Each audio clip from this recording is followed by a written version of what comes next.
Winfield, Citizen Watch. I was on patrol, got here first. You see anything? Just a body. Thomas Marchek, pedophile. You say Marchek? Yeah. You know the guy? He raped a 7-year-old girl, left her cut up and unconscious in the drain pipe. Yeah, I know.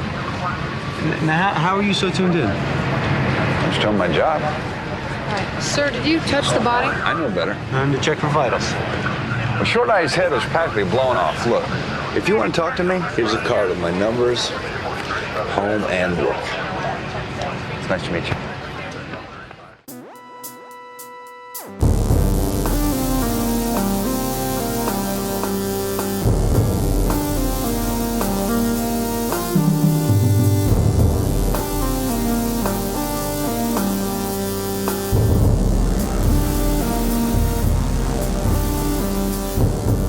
In New York City, sexually based offenses are considered especially heinous. These are their stories.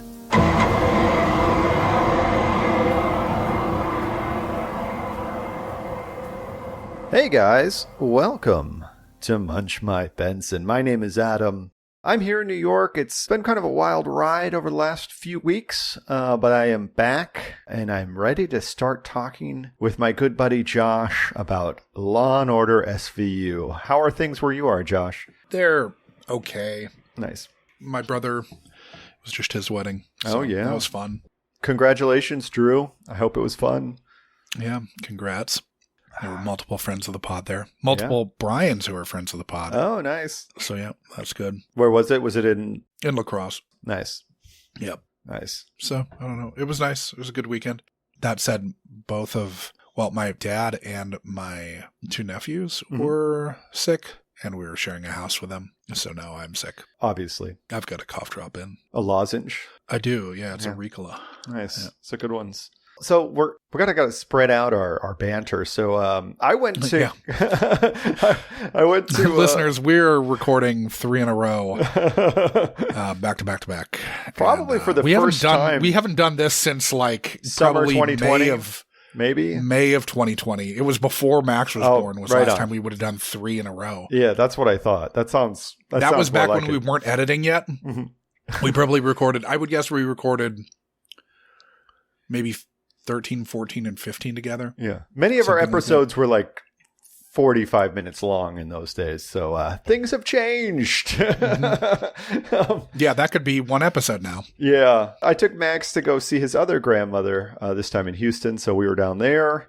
He is not back yet. He is coming back with his aunt tomorrow. So I wish them luck. He's a really good flyer, though, so they'll be fine. But I was able to get an extender for my boom that I use for my microphone. So now I'm sitting comfortably. Normally I've had the dumb tripod all up in my shit while I'm trying to talk to people. And now it's all the way over there. So things are looking up for Adam over here. But let's see. While I was there, I ate like cheap Vietnamese sandwiches and cheap Vietnamese Chinese food the whole time I was there. So it was great. I had a lovely time. One of those things that Houston, if you know anything about it, you know that that is what it's known for. But if you don't, you're surprised to hear it. Well, especially their neighborhood. They live very close to, they live in Sharpstown. That's sort of the big Chinatown, or the big like modern Chinatown. There's an old Chinatown that barely exists anymore. But yeah, it's awesome. Houston has a massive Vietnamese population. Yeah. Like all the used car lots around my mother-in-law's house have Republic of South Vietnam flags. And I saw a great front line about how, the ARVN Army, the Republic of South Vietnam Army, is still like, there's like special forces units in the United States that are still murdering people based on shit that happened in the Vietnam War. And one of the places that happened was literally right around the corner from their house. So nice. Yeah, it's rad. Anyways, I had a lovely time. But I'm back. And yeah, I'm back, baby. I think we should jump into this. We'll talk more banter later. Yeah, man. What are you drinking, Josh? I've got a Miller High Life. Nice. You gonna brush your teeth with it, like that movie we watched? Yeah, in Making the Grade. That one, yeah. Yeah, for one of our test episodes for our other podcast. Uh-huh. I have a ginger sparkling water from Whole Foods, and I have a black tea from Tetley. I'm trying to keep it non-alcoholic for the Tetley being the tea manufacturer. Going to keep it non-alcoholic until at least the next episode. I'm going to nurse this beer. Yeah. I'm going to see if I can make it through the whole episode only having one drink. Yeah. Because I really have to pace myself. Yeah, when we get to the third one, we might be a little drunk. I'm going to try not to be. So we're watching Season 2, Episode 13. Victims. A super recognizable citizen watcher welcomes Benson and Stabler to the scene of a crime where an old caller, Thomas Marchek, released on parole, caught a trio of bullets to the face in an execution-style homicide that Cragans asked the Chief of D's to have reassigned SVU. Elliot storms in and asks Cragen why he'd want them to work the homicide of a skell he'd put away and wanted to cap himself after he'd raped and sliced up the face of a 7-year-old girl. They check with the girl and her family, who are still in tatters after Marchek's attack. Munch and Finn interview Tommy's co-worker, who points them to his girlfriend, who decries the indignity they had suffered at the hands of Citizen Watch, who'd papered the neighborhood with warnings of Tommy's sex crimes. A neighbor of Marchek's victim's mother tells Benson and Stabler that the mother, Lindsay Branson, had borrowed her car the night before when Marchek was murdered. After Lindsay is ID'd in a lineup as having stalked Marchek, she tells them that she followed him that night and wished she could have pulled the trigger, only to not be able to summon the courage. Just then, another sex offender, Craig Moss, drops, with another few bullets to the head and another Citizen Watch flyer lying beside his lifeless body. As Moss's mother identifies her shameful son on the slab, she tells Olivia that he'd been raped in prison and had contracted HIV, so her son had suffered too. A quick look into Moss shows that he'd recently been assaulted thanks to the Citizen Watch flyers, so Benson and Stabler head down to Citizen Watch HQ, but Winfield, the man who met them at the first crime scene, insists that they're simply trying to protect the public from these sexual predators. The unit is assigned to protection details for the remaining pair of parolees on the flyer in question, much to Stabler's consternation. The perv to whom Munch and Finn are assigned is especially loathsome, but both he and the other parolee assert that Winfield, an ex-cop, and his army are relentlessly harassing them. The fourth target has a few bullets scream into his apartment from the street mere minutes after he insists he saw Winfield looming on the sidewalk outside his apartment, but Winfield claims he was at work when the shots were fired. Of course, Winfield's alibi blows up in his face, so the unit closes in on Warfield at work. Stabler cuts himself while searching Winfield's garage right before they find a 9mm gun in an oil drum, 9mm being the caliber that shot both of the two victims.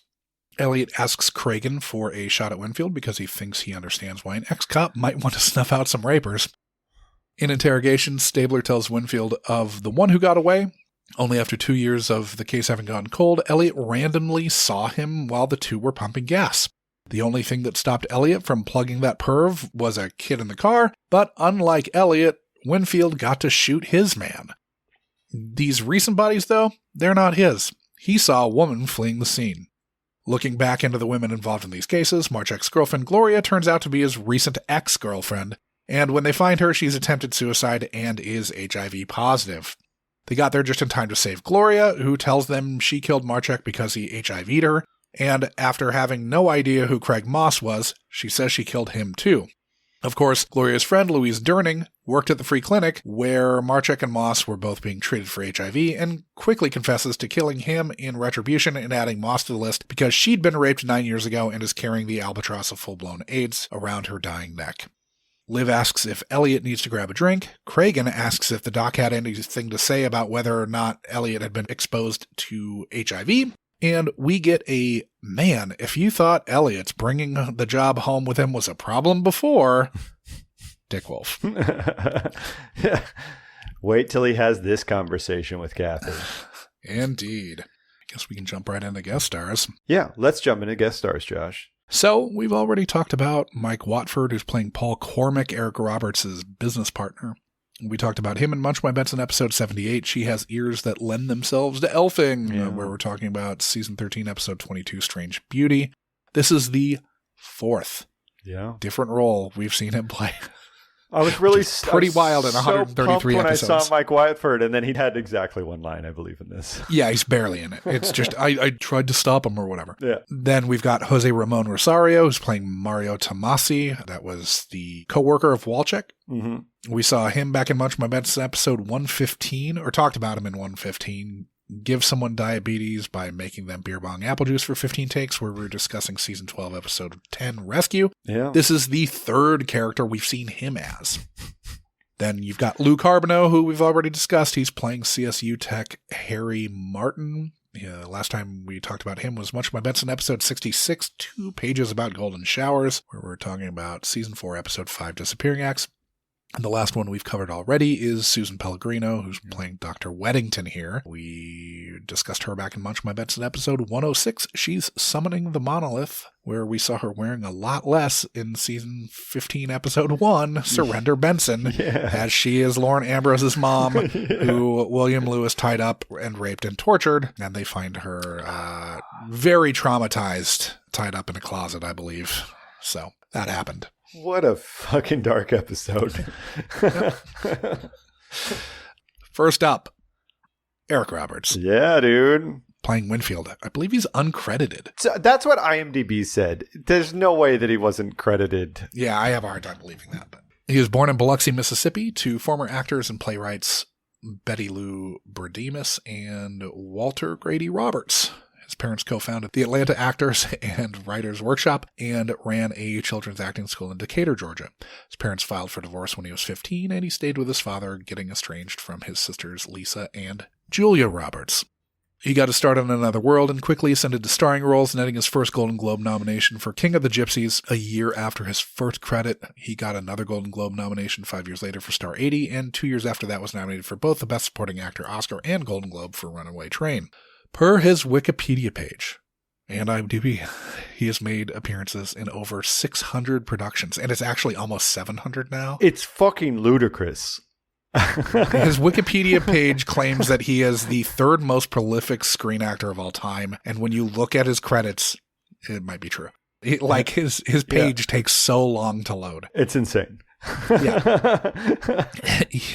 He's been in a lot of films, including the following. Raggedy Man, The Pope of Greenwich Village, Rude Awakening, Best of the Best, Final Analysis, Best of the Best 2, The Specialist, Heaven's Prisoners, The Cable Guy, Ceaseably Demented, Spun, National Security, A Guide to Recognizing Your Saints, The Dark Knight, The Expendables, Lovelace, A Talking Cat, Okay. Inherent Vice, The Human Centipede 3, Final Sequence, Hard Luck Love Song, and Babylon. He's been main cast in Less Than Perfect and Crash, the adaptation of the dumb movie. He had recurring roles in Falcone, The L Word, Heroes, The Young and the Restless, CSI, Suits, The Lost Girl, and The Righteous Gemstones. Great turn in that. Yeah. Oh, great in The Righteous Gemstones. He's also been in one episode of Criminal Intent. While living with then-girlfriend Sandy Dennis in 1981, he was in a debilitating car accident, ending up in a coma after letting go of the wheel of his doorless Jeep, trying to get a hold of his German Shepherd. Jeez. Which is probably why he had in the early 80s, there's like 2 years where he's not really acting much, surely related to that. Other than that, he's basically acting in 10 movies a year since then. Oh. It's crazy. If not more. Yeah, it's if crazy. You look at just his in production, it's wild to see like 40 movies. The first 40 movies it's like 3 pages before you get to 2022. Before you get to movies that have come out. It's insane. I think we should put Pope of Greenwich Village on our list because I've seen it pretty recently. It's good. You have? Okay, because it also has Philip Bosco and Chogra Fossey in it. So yeah, no, it's good. Excellent. Also stars Mickey Rourke and Daryl Hannah. In 1987, he was arrested for cocaine and marijuana possession after trying to assault an NYPD officer. He had his daughter, Emma Roberts, with former girlfriend Kelly Cunningham in 1991. Then in 1992, he married Eliza Garrett. 1995, he was arrested for shoving his wife Eliza into a wall. They apparently weathered the storm, though, and are still married. And Dowd is playing Louise Durning. She was born in Holyoke, Massachusetts, to John Dowd and Dolores Clark. Clark being her maiden name. She was one of 7 children. Her father died when she was a senior in high school. She attended Williston Northampton School, pursued acting after initially being dissuaded by her family from indulging her wants. She graduated from College of the Holy Cross as a pre-med student while also taking acting classes. Her roommate and instructors persuaded her into chasing her passion. She got her MFA in acting from the Goodman School of Drama at DePaul. She spent several years acting in the Chicago area before moving to New York in 1988. You've seen her in the films Green Card, Lorenzo's Oil, Philadelphia, It Could Happen to You, Bushwhacked, Apt Pupil, Garden State, The Manchurian Candidate, the remake, of course, not the original. She's not that old. Though, the dearly departed Jessica Lansbury was in the Manchurian Candidate. Angela Lansbury. It would do, what did I just say? You said Jessica Lansbury. Jesus Christ. Of Jessica course, Fletcher. Angela Jessica Lansbury, Fletcher, yeah. The great Angela Lansbury. Yeah. She was fucking fantastic in The Manchurian Candidate, if you guys have not seen it, because she is really great. She is definitely playing against type, if you think of her as Jessica Fletcher. She's not doing that. Yeah. Nope. Back to Ann Dowd. She's in the Notorious Betty Page, Flags of Our Fathers, The Babysitters, Marley and Me, The Informant, Taking Chance, The Art of Getting By, Compliance, which is very good and Ann Dowd's very good in, Bachelorette, Side Effects, Gimme Shelter, The Drop, St. Vincent, Our Brandis Crisis, Captain Fantastic, Collateral Beauty, Hereditary, and the Rebecca remake with the Cannibal Army Hammer. She was main cast in Nothing Sacred, The Leftovers, Olive Kittredge, and The Handmaid's Tale. She had recurring roles in Heaven and Hell, North and South Book 3, Judging Amy, Freaks and Geeks, Masters of Sex, Quarry, Good Behavior, Lambs of God, and Search Party. She's in 1 episode of The X-Files, 4 episodes of the original series, 2 episodes of Criminal Intent, 1 episode of Trial by Jury, and 3 episodes of SVU. She's nominated for 2 Emmys for The Leftovers, winning an Outstanding Supporting Actress in a Drama for it. And she was nominated for 2 more Emmys for The Handmaid's Tale. She's married to Larry Arancio, with whom she frequently collaborates and coaches acting. Larry Arancio is also Lady Gaga's acting coach. Right on. So I don't know if he was responsible for what happened in House of Gucci, but maybe. And our name's Sweetie.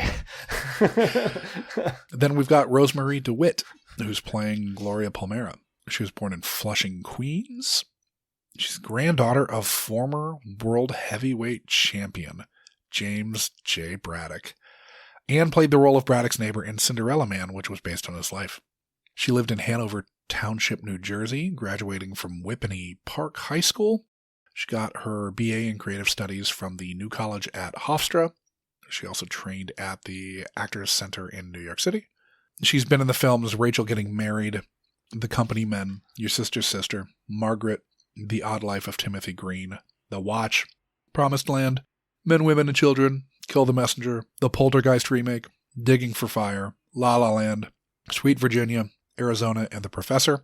She's been main cast in Standoff, The United States of Terra, The Last Tycoon, Little Fires Everywhere, and The Staircase. She's also had recurring roles in Rescue Me, Mad Men, and Olive Kittredge. She was married to Chris Messina from 1995 to 2006, and then married Ron Livingston in 2009. They have 2 adopted children together. Right on. Then we've got Phyllis Somerville, who's playing Mrs. Moss, the mother of the second victim. She was born in Iowa City to Leifa Mary Pash and Reverend Paul Somerville. They moved around as he preached at different churches, eventually settling in Cresco, Iowa, which is a stone's throw from where my mom grew up. Nice. Her mom was a librarian in Cresco. That's where Phyllis attended high school. She then went to Morningside College and transferred to UNI, University of Northern Iowa, which is where generations of my family have gone to. Nice. Back to the 1890s. Nice. She studied theater and graduated with a degree in English from UNI in 1966. She did a ton of impressive stage work in New York after debuting in the Tony-nominated musical Over Here in 1974. She's been in the films Leap of Faith, The Imposters, Bringing Out the Dead, Simply Irresistible, Swim Fan, Little Children, The Curious Case of Benjamin Button, Stoker, The Double, the good one that Richard Ayoade directed, Nice. and Our Souls at Night. She's also been main cast in The Big C. She had recurring roles in NYPD Blue, Kidnapped, Daredevil, Outsiders, and Mayor of Easttown. She's been in 1 Criminal Intent, 1 episode of Homicide, and 2 episodes of the original series. She died in July of 2020 from natural causes. Then we've got J. Allen Christensen, who's playing Trent Wills. He's from Blooming Prairie, Minnesota. Is that on your side of the cities, or is it? Blooming Prairie is actually south of the cities. It's kind of roughly in the Owatonna area. Okay. Which should mean a lot of things to a lot of people. Owatonna, I believe, is where Owl City is from. Okay. Yeah. If you remember Owl City. Vaguely. Yeah. He got his bachelor's degree in organizational behavior from Concordia University in St. Paul. He's the 38th grandson of the first king of Norway, Harald Fairhair. According to his IMDb page, at least. He's been a guest artist at Cal Arts and directs and mentors and on-camera acting class for active actors. Nice. He's got a recurring role in American Gigolo, which is airing right now. Mm-hmm. And he's been in the films Roped, Garrow, where he's the star, Hooked, and Back to L.A. All of the rest of these are very short. We've got Tony Cucci up next. He's playing Eric Pullum. We saw him as a bartender in Much More Bets in episode 26. They are not going to desex Hargitay for the sake of an undercover operation, where we discussed season 4, episode 12, Risk. He's been in the films, and once I start naming them, they'll all make sense. Billy Bathgate, Carlito's Way, Kiss of Death, Thomas Crown Affair, Carlito's Way, Rise to Power, and The Narrows. He's in one other SVU, 3 episodes of the original series, 1 episode of Criminal Intent, and 1 episode of Trial by Jury. Then we've got Turhan Troy Kalick, who's playing the morgue attendant. He went to NYU's Tisch School of the Arts and trained at the Shakespeare Theater in Washington, D.C. He plays Akmal in Barry. Yeah. He's also had recurring roles in General Hospital, Bosch, As We See It, Bosch Legacy, where I think he's playing a different character than he is in Bosch. Weird. And The Offer. Yeah. Then we've got Ellen Horst, who's playing Virginia Kohler, the neighbor who says that Lindsay borrowed her car. This is the 3rd character we've seen her play. She was first Girl Scout mom in Uncivilized, and then she was also woman in Execution. She's in 1 episode of Criminal Intent. Then we've got Joe Bassino, who's playing Detective Dalton. He's been in the films Money Train, Ransom, Garden State, Kick-Ass, and Finding Julia. He's been in 6 episodes of the original series, 2 Criminal Intents, and 1 episode of the Cabot spinoff Conviction. Yeah. And the last one I've got is Joe Pacheco, who's playing Earl Zito.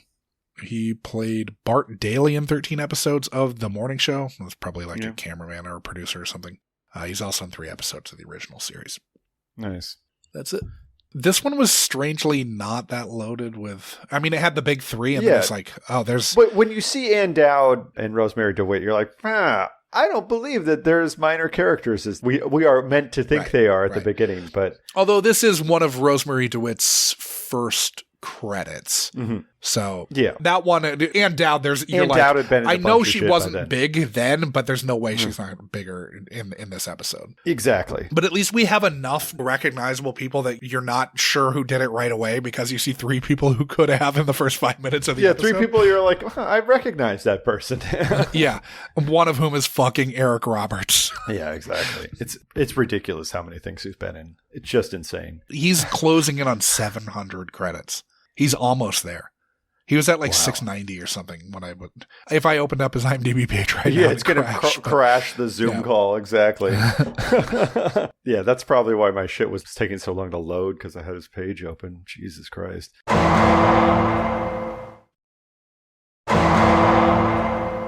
Now, as far as episode notes go, I don't really have many. Eric Roberts' character, we'll just start there because he's at the beginning. He's clearly based on Curtis Silwa, who is the founder of the Guardian Angels group in New York. He founded the group in 1979. The whole thing was that they're like going to keep the streets safe without weapons. For the most part, that's kind of what they do. Now, they definitely maybe are quick to show up on camera to kind of make a big show of things. I'm assuming they take a lot of preemptory victory laps. Yeah, sure. And the next door group in my neighborhood really seems to like them a lot.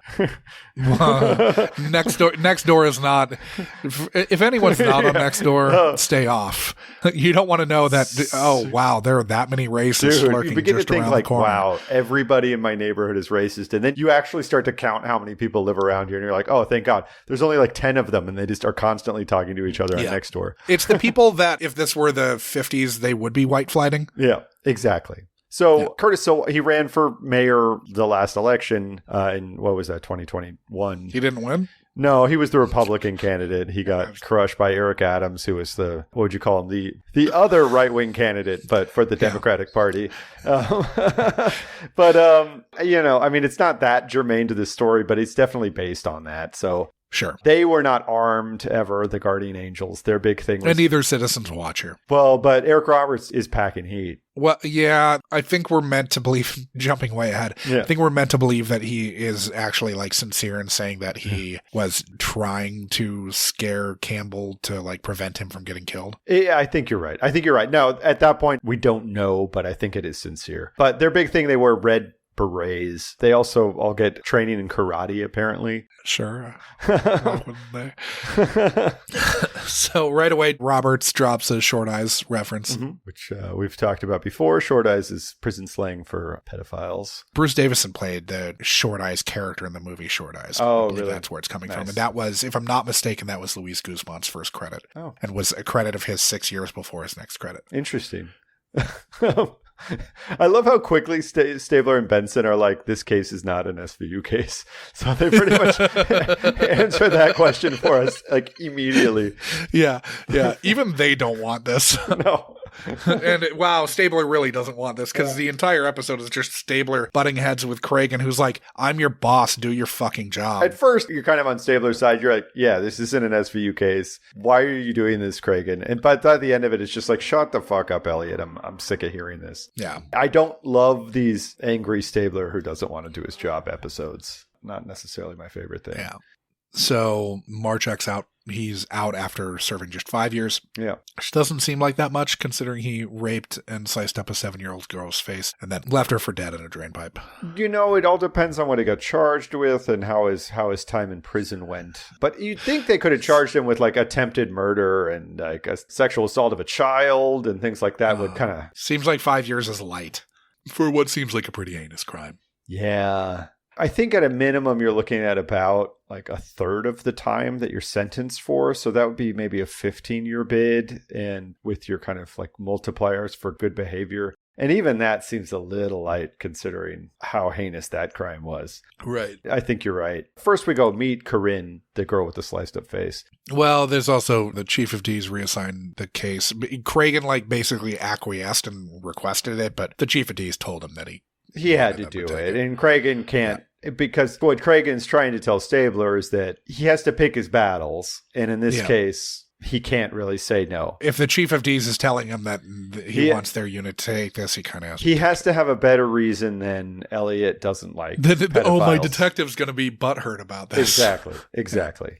But then they go meet Corinne and her mom, Lindsay. Yeah. So it's a little unclear when the crime happens as far as day of the week. But they do go to Smitty's meets on Monday. So that to me implies that they were probably talking to Corinne, the victim. They were talking to the Bransons probably either on Sunday or earlier in the day on Monday. Now, Corinne is looking at 2 different MSN.com pages. It seems that the only thing her mom lets her look at is MSN.com. And MSN Kids. Yeah, one of them is MSN Kids. The other one was like MSN Thursday. Why is she looking at MSN Thursday on Sunday or Monday? Because they were shooting on a Thursday and going with a live website. Yeah, exactly. So then they go and meet Marchek's coworker. Yeah, it's Smitty's Inner City Meats, which is definitely the kind of name of an establishment that I would like to visit. Sure. However, the address is impossible. There is no 445 West 9th Street. The highest building number on West 9th Street is 75, Josh. Because at that point, it becomes Christopher Street, which I think gets up to about 170 and then goes into the Hudson River. So 445 West 9th would be somewhere in the shipping lane in the Hudson River. Word. Shame about Marchek. He was a good driver, never tried to skip his shift. You know him well? Not to speak of. We drove together a couple of times. What'd you talk about? Usual stuff. Woman troubles, sports, how the union ain't what it used to be. Marchek had problems with women? Yeah, some ex of his was stalking him. He said he had a bad breakup. And he was with a new one, the old one couldn't let go. You ever see his former lady? They're hanging around once or twice, man. I told him to call the cops, but he said it wasn't worth it. I wonder what the union used to be like. A meat packers union? Is that what you think their union was? Or I think they're probably Teamsters, aren't they? Because aren't they driving mostly? It was a little unclear. I thought they were just moving meat around. It's like that episode of... I thought they were slipping meat in and out of that store, Josh. There's this scene on the street in Chinatown in Sunny. I can't remember when it is. and it's just guys passing meat back and forth. But there's no like money changing hands, and it's just like it's fish, and it's just like, oh, here's some fish into one hand, here's some fish into the other, and it's three guys just passing fish back and forth. That's exactly what this was. So they're part of the fish passing union. I'm sure in like fucking Sweden that is a thing, but not here. Oh yeah, for sure. Yeah, and then I guess Finn and Munch go talk to these reasonably famous actresses, which definitely got my hackles raised. I'm loving this early Finn look, though. He's got like three-piece suit. He's got a nice little beard rocking. He's got a fur-lined overcoat. It's lovely shit, man. Really lovely. It was cold. Yeah. I think we even saw snow in this episode. We did see snow. Mm-hmm. Although I can't be trusted to remember that accurately because we watched 3 separate episodes of SVU to record about today. I only have that note because one scene where they're outside in the snow is at a place I was at yesterday. So okay, but that's later. Doesn't it seem odd that Louise is tending to Gloria with tea and whatnot? I initially, obviously, if you were able to watch me butcher the recap, I thought that Louise was her mom. It's understandable that you would think that because she's very like motherly. She's acting very motherly. Plus, there is a definite age difference and a definite like style difference, right? Sure. They don't look like they'd be friends. No. It's a very odd dynamic. Yeah. Like, for starters, it seems to me that Louise only met Gloria through her work as a counselor. Yeah. But counseling the ex-boyfriend who she would go on to murder. It seems weird to, hey, I'm going to like be buds with you now. Yeah, what did they exactly hit it off over? I guess. Yeah, AIDS? Is that what they hit it off over? I mean, that's what I'm a little confused about. And how shitty the uniforms were at Gloria's place of work. Definitely have that note. That's actually most of my notes are about Gloria's place of work. About those awful blue waitress tank tops. Yeah. And about the kind of the ludicrous things they had stocked in their stockroom there. Oh, huge ketchup. Just massive ketchup. Massive ketchup. And straws. Massive ketchup and straws and nothing else. Well, they work at a ketchup smoothie place.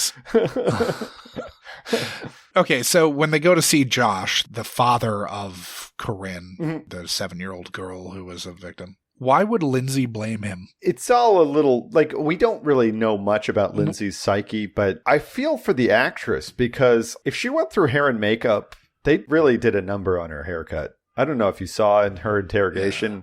It's just like random chunks missing from her hair. Maybe that was the style in 2000. I think probably what happened is she shot a suck cut infomercial the day before, and that's what was left. Because it looked like day 2 of when Megan and I tried to give Max a haircut, right? Because like he's squirming so much that it's just like, just take a chunk when you can take a chunk. It ends up taking about 4 days before you finally get it mostly evened out, but it's a little rough for an adult to have that look.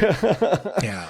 I mean, it is a weird time. 2001 was sort of. But this is, the Twin Towers are in this shot. This is before, right? Yeah, I'm just saying that this is like, there was sort of an angularity that was going on and around the. It was, yeah. I wouldn't be surprised if that was like just of the day. Yeah, February 2001. So this is the 2000-2001 season. Yeah, it's dark times. In fashion, at least.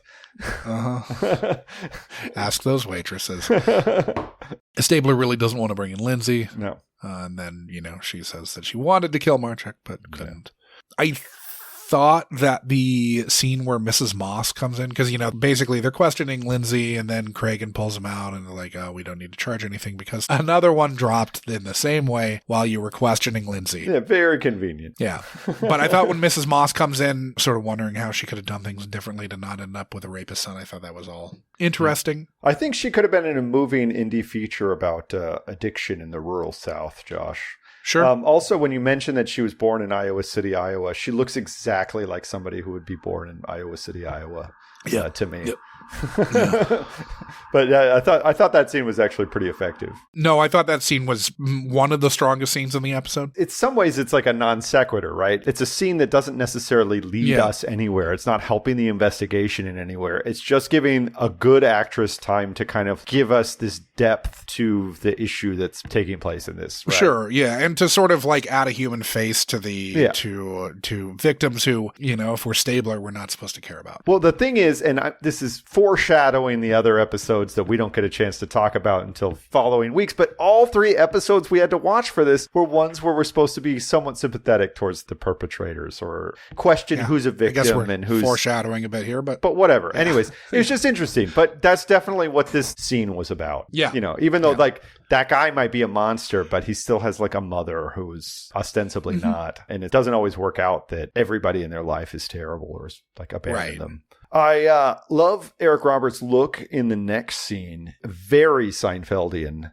This is when I believe when they go meet him at the rec center where he's like getting all his flyers prepped.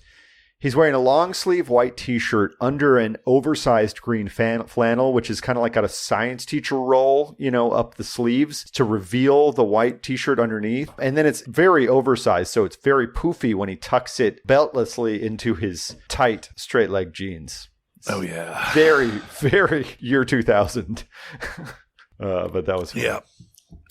Yeah. Fashion's something. Then they all have to protect the rapers. Mm-hmm. Trent Wills, definitely. If you look at Mrs. Moss as being one of the acting highlights of this episode, you can look at Trent Wills as being definitely one of the lowlights. The weird thing is, I think he's actually kind of like he's really leaning into being a shithead. He's like, I'm drunk. It's the middle of the day and I'm fucking hammered is kind of, I guess, what his character is. Police protection. Does this mean I get a ride to work? No. Anybody been stalking you, giving you attitude? Yeah. 2 fat, ugly old broads with matching windbreakers. I double back and spooked the hell out of them. A fun time was had by all. Did you get their names? Yeah. Fat and fatter. Winfield's little army. Any babes in this police detail? Been a long time. Getting kind of anxious. Well, I think his character is just smirking fuck living in squalor. Yeah, exactly. Yeah, that was probably the note. He did go take a drink like right at the end of that scene and just like 90% of that swig lands on his shirt. Oh, amazing. I totally missed that.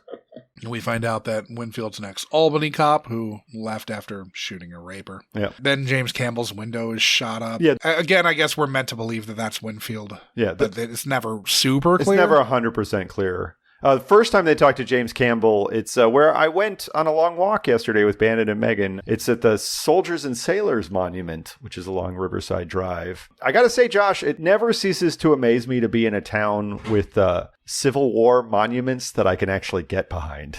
Something I'm not used to. Having spent most of my life in Texas. Yeah. Then that's what that is. They say that Winfield's expecting a war because he has 5 guns, which seems... Maybe in the year 2000. In 2022, I've seen that whole, like, that guy who does the art photography of just, like, people displaying their guns. You seen that shit? People's, like, entire front yards and roofs covered with their weapons. And they are literally preparing for a war. With whom? They don't really know, but they are preparing for one. Yeah. Stabler understands the cop who crossed the line. Because he does it regularly. Yeah. Uh-huh. And Lord knows he's wanted to fucking snuff out a skull or two. You only can do that in Czechia, Stabler. Yep. Robert sits down in that interrogation scene where they really have like their big heart-to-heart. And you can clearly see the wireless microphone package in his back pocket. Oh, nice. Yeah, the lav. Yeah, exactly. You can see the antenna sticking out. I figure they probably saw it and they were like, whatever, I don't care. I'm not making Eric Roberts do another take of this shit. It doesn't matter. Exactly. Yeah. He's going to be in 700 movies. He's got 6 other shoots scheduled for today. So we only have him for 15 minutes. He knows his lines when he comes in, but he is only going to be there for, he's basically, his entire career is on the, like one take Clint Eastwood credo. Yeah. He does his hair and makeup in the cab, you know? One and done, baby. One and done. We find out that Captain Roberts was derailed by Alan Kreiter. That was his nemesis, his William Lewis. Yeah. Exactly. Only he went down, Liv didn't. Yep. Then Stabler tells the story where he had to talk himself down from shooting a cold case perp with a child in the car.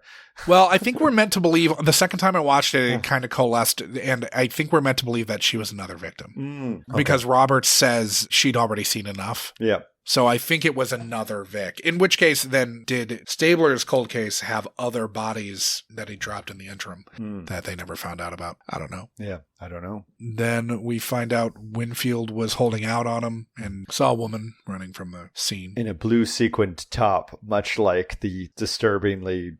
I can see maybe somebody with the exact right skin tone looking decent in that light blue sequined cami top, but not the two actresses. But what skin tone? Like an alien? Like someone at the Cantina bar? And I'm telling you, I'd have to see like the full range of humanity in order to find this, but because neither Rosemary DeWitt nor the other actress that they had in that outfit looked like, I'm not saying that they looked like they're whatever, both beautiful. No, it's just the colors don't complement one another. No, they don't complement They're anybody. like kind of paler skin tone does not go with that blue. No, terrible shit. So then we get to where Gloria's committed suicide, right? And they're going to interact with her. Attempted suicide. That music was awful. Bad. Extremely rough. I don't think we could ever figure it out what it was because I could not discern any of the lyrics. I'm pretty sure that it is Nothing, which was written and performed by Brian Tishy. Okay. So I assume it's... because that's listed on the soundtrack on IMDb. Oh, nice. I'm never going to look that up to confirm it, but... I describe it because it's not like hardcore and it's not like metal. It's just kind of like... No, it's new metal. It's basically Puddle of Mud bullshit. Yeah, it's like featureless butt rock is what it kind of is to me. It's just this like, yeah, it's very muddy. It's very loud, but there's no melody of any sort. It neither has passion nor musicianship. It's rough, man. It's bad. Yeah. It's really bad and very loud. If I was her downstairs neighbor... I'd be livid. If I was Earl... I would be glad that she's almost dead. If I was Earl Zito. We'll certainly be spending a fair amount of time in the hospital.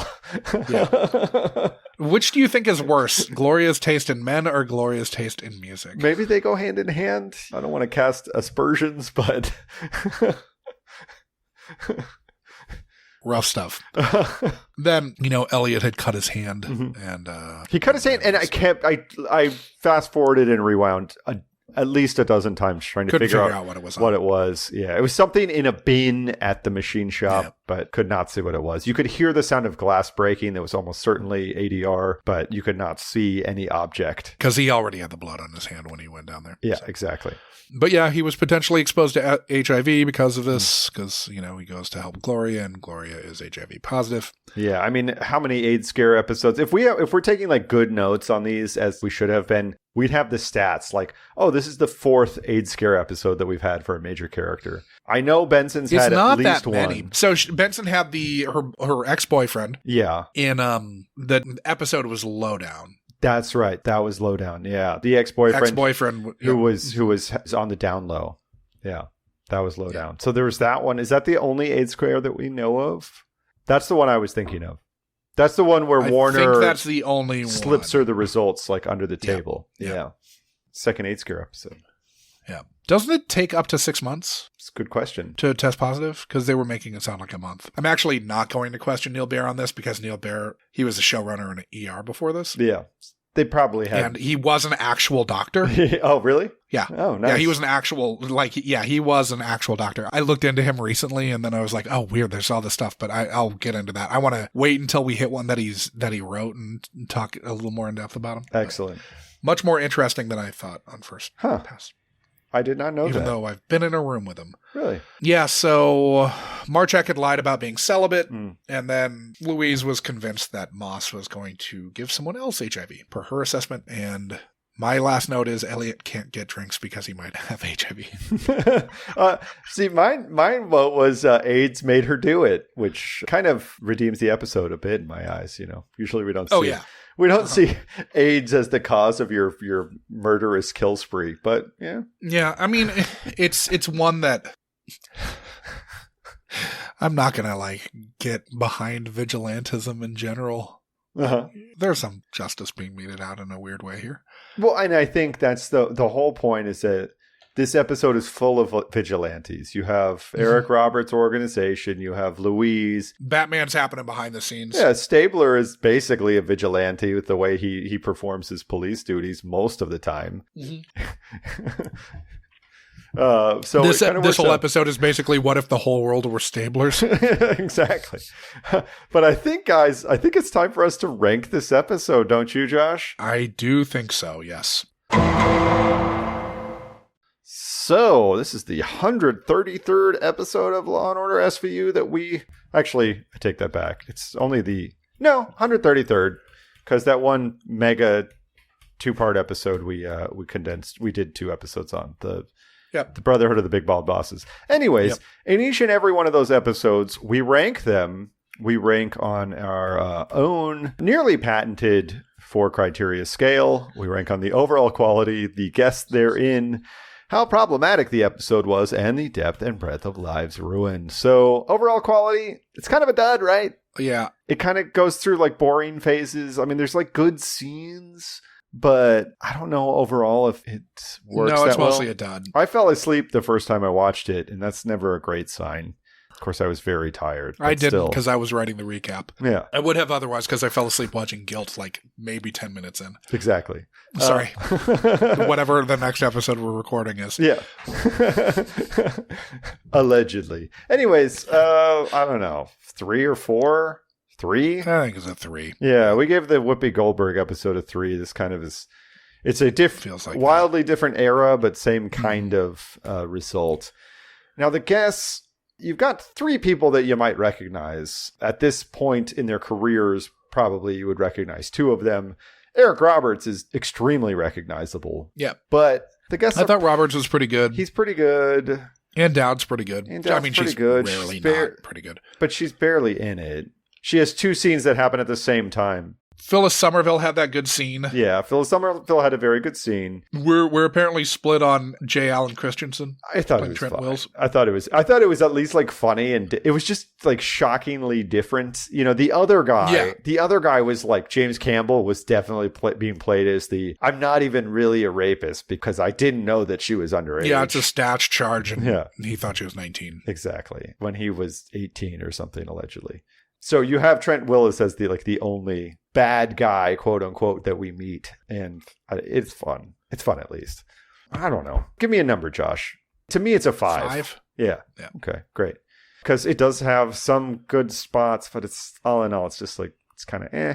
Yeah. Now, was the episode problematic? Remember, AIDS made them do it. Yeah. That restaurant seemed to only have straws and ketchup and cleaning products. Yeah. Don't want to know what they're doing there. I sure don't want to eat there. Wardrobe, lots of like awful fashion, which is fun. Yeah, unless your name is Odafin Tutuola, your fashion was bad here. I don't know. Is it problematic though, really, when you get down to it? I mean, I guess the whole... Well, you've got Marchek lying about being celibate and then, HIVing somebody. You've got... this whole like, it's basically making a pro-vigilante case, right? On some levels. On some levels. I mean, Louise is certainly a sympathetic character, and I think... Yeah, but it's not like she's going to get away with it. It's not like... No, and Eric Roberts is fully root for her. We're just meant to understand why she would do it. Eric Roberts is a vigilante. He just doesn't go far enough to... he's not... He's not a vigilante, though. He's carrying people off. Yeah, I guess you're not. It's Citizens Watch kind of thing. Yeah. I guess that's what they're called. So it is a Citizens Watch kind of thing. So I don't know. The Trent Wills thing is... He's really leaning into being a piece of shit. He's got a drinking problem, which is half of his drinks land on the floor. He's got a lot of other problems, too. His apartment is dirty. Is this a 5? I guess. I'm trying to think if it warrants 5. I think it's a 4, man. I think it's a 4. I think it'll get some ticks for the next one. Okay. But I think it's a 4. I'm fine with the 4. I'm fine. Because I don't think it's like that fun. No. Now, depth and breadth of lives ruined. For one thing, you have 2 dead men, but in a lot of ways, we're not very sad about their deaths, right? No. But we do have... The mother of a dead man. The mother of a dead man who we are sympathetic to. We have the mother of a victim who we are sympathetic to, and her daughter who we're certainly sympathetic to. The victim, and Corinne. And the father. Corinne's life is, clearly fucked. So Corinne's parents Corinne's parents, they're shattered. Like, their lives are never going to be back to normal. Or normal is going to be a very different thing in the future. Louise had been raped, got AIDS from having been raped. Yeah. And then killed 2 people who were doing the same thing that her raper did. Yeah, on her way to a painful death in prison. Gloria's attempted suicide, has HIV, is definitely looking at a long recovery. Elliot has to worry about a month of not being able to interact with his wife. Not being able to deposit fluids into his wife. No little dickies in this month. So, yeah. Kragan's life is probably not that great because of this episode. Why is that? Because he's going to be dealing with a pissy stabler for like another like month. But you know what? It's the perfect way to get out of like Stabler being mad at you is to get him potentially infected with HIV, so that when he tests negative, he's no longer upset about the whole affair, right? He's relieved to have it behind him, and he'll forgive you. And it's not like Elliot hasn't done plenty of shit to piss off everybody in the unit. So, it's just kind of balancing the scales a little bit. 7? 6? No, I think it's probably a 7. I think it's a 7. Just because, we really like the Corinne's turn and the scar on her face and the way we're really supposed to think about like her and her parents. Like, we're thinking about them all as separate individuals, right? So we talk to each one of them, not together. And we also talk to Moss's mother. And we really feel for each one of them, I think, in their own way. And that's it's reasonably powerful considering that the rest of the episode is not. That gives us an overall score of 4.75, which, that's about right. Yeah. It's one of those, like, not terrible, but kind of middling episodes. It ties it, in fact, with that Whoopi Goldberg, John Macaro episode, Institutional Fail, which I have not titled yet. So I guess that's the next one I'm doing. Great. Anyways, I know it's not very long, so that's nice. But yeah, Josh, should we quote unquote roll the randomizer and see what's next?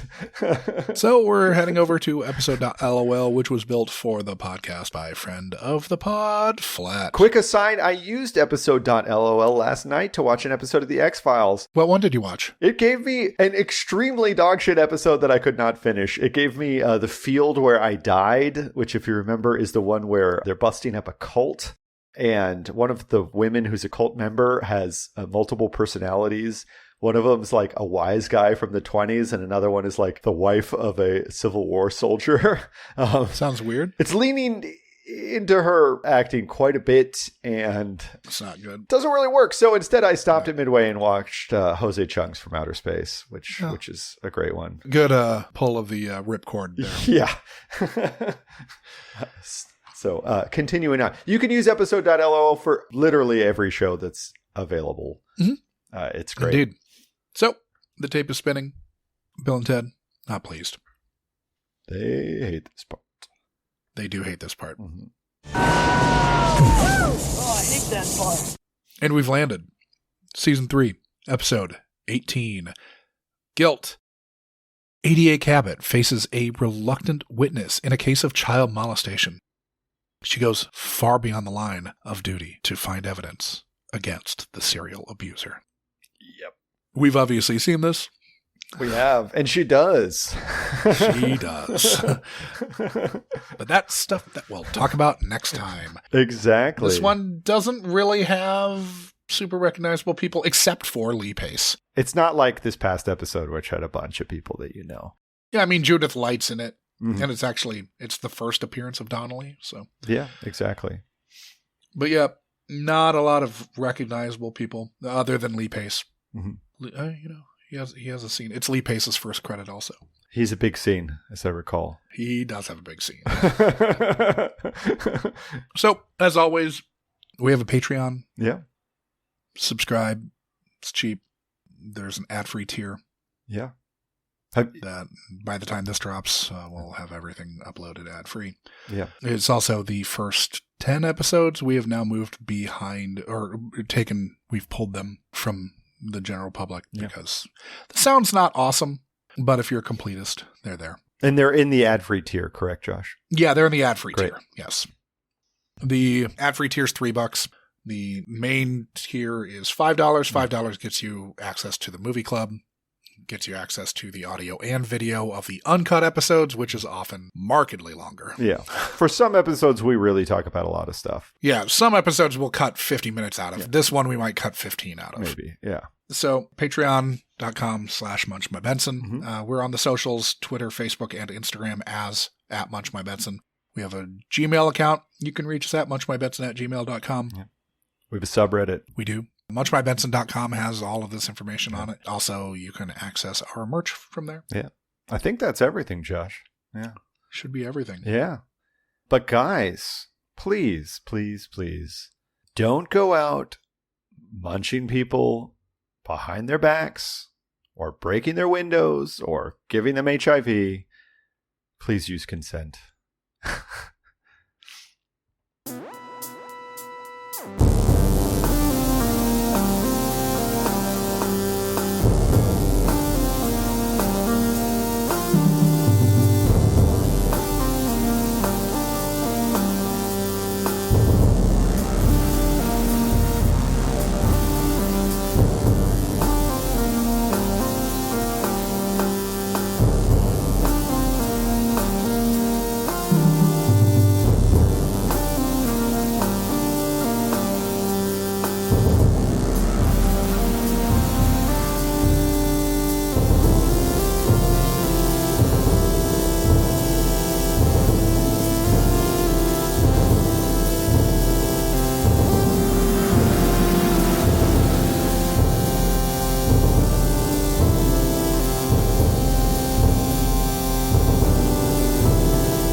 Step aside. Thank you.